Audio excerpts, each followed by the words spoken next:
A Justice Department investigation into Federal Reserve Chair Jerome Powell continues to prompt reaction in Washington and beyond. The probe is looking into the $2.5 billion that was spent on renovations to the Federal Reserve headquarters. Speaking to reporters earlier, President Trump mentioned the ongoing probe, saying Powell is over budget on the project.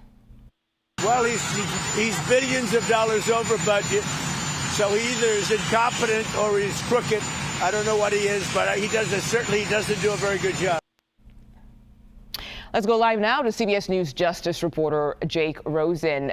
Jake, there are questions about what this probe means for the Fed's independence and the nation's economy. At this point, what more do you know about the investigation and who brought it forward?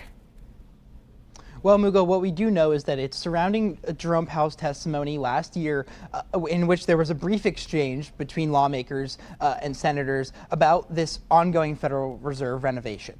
We know that Powell has said, yes, it has gone over budget, but refuted in that testimony, again sworn on Capitol Hill, that anything in this new renovation was being used to either enrich the Fed by buying new marble. They said that there were allegations of fancy elevators, other things like that, that President Trump and his allies have also echoed in the last couple of months.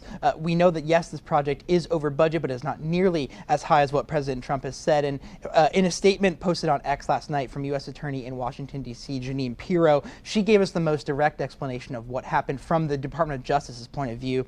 She said that her office contacted the Federal Reserve on multiple occasions to discuss cost overruns and Jerome Powell's congressional testimony, but those were ignored, necessitating the use of legal process, which is not a threat, she says. This is all in response to that big video that we saw from Jerome Powell come out on Sunday evening, getting ahead of news of this investigation in many ways, putting his own spin on it, saying that this was used as a pretext, as President Trump said, and you just spoke with Aaron about potentially lowering those interest rates, as President Trump suggested also on the White House South Lawn. And we did see another big move of support on the international level today, Mugo. 12 global bank heads from Canada, England, Korea, other countries like that all came out and voiced support for Jerome Powell, said it's important to have an independent finance mechanism like the Federal Reserve in these countries. We've seen a trickle and a percolation of support in the House and Congress, all pointing to the independence of the Fed and why that is necessary going forward. We'll see whether this investigation, or at least political pressure point,